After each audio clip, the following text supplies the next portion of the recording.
Muhammed'in selamı var. Dili esma çekenlere, kalbi zikir edenlere, sünnetini tutanlara Muhammed'in selamı var. Sünnetini tutanlara Muhammed'in selamı var. Hay.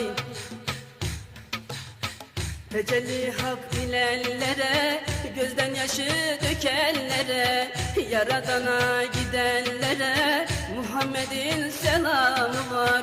Yaradana gidenlere Muhammed'in selamı var. Dili esma çekenlere, kalbi zikir edenlere, sünnetini tutanlara Muhammed'in selamı var.